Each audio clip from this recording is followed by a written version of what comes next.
Here to talk about Burlington. Used to be Burlington Coat Factory, a winner this morning, up about 2%. It is, but as you mentioned, you saw the broader market. It's amazing because some are talking more about tariffs, some are talking more about just strategy overall. American Eagle Outfitters, for example, basically, I'm paraphrasing, but saying we got it wrong. They didn't do particularly well. Abercrombie was good news. Urban Outfitters was good news. Dick's had some bright spots in there. I mean, they made that Nike acquisition. So it's a case by case. Which ones are exposed to the tariffs? And is your strategy on point?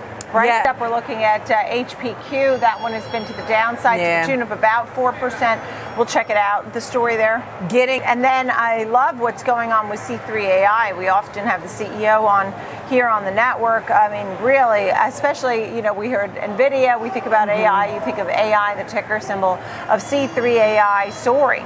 We talk about all these different names and how the big picture on how these names have been affected by tariffs. I know Best Buy was a name we were following, and Burlington, and some of these retailers and some of the tech names.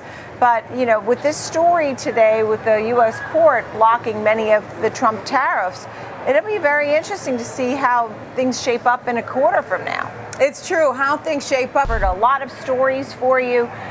Caroline Woods, good to see you, senior markets correspondent here on Schwab Network. Hey there, Nicole. Yes, Costco shares under is whether or not they have to raise them.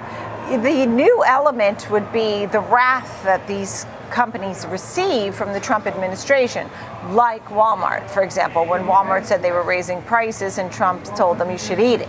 You know, you're making billions of dollars, you should sort of balance that out for the folks.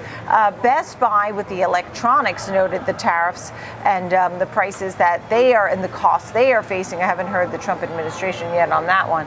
But, you know, so that'll be an element. Also, the bright spot for Costco is they have what everybody wants. And those subscriptions, they never seem to say, oh, people canceled their Costco subscription. Every year, there's certain brands or things that you definitely are not willing to give up, but maybe many things you might.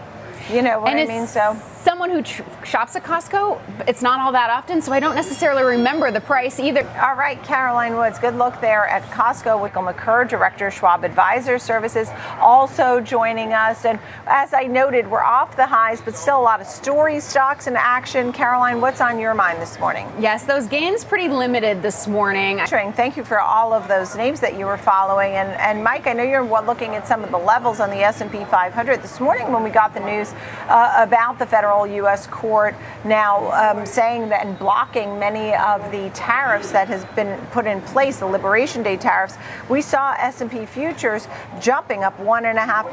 NASDAQ futures were up 1.8%, and Walmart, Amazon, Shopify. Amazon was up 3.5%. Shopify was up, and Target was up 3.5%. Things have come down off of those highs. The White House has since filed an appeal, so this is going to be some court action we're going to have to deal with. In the meantime, the S&P is still holding 5,900. Mike, what are you watching there as far as the levels? Right. Well, thank you both so much, Caroline Woods and Mike McCurr.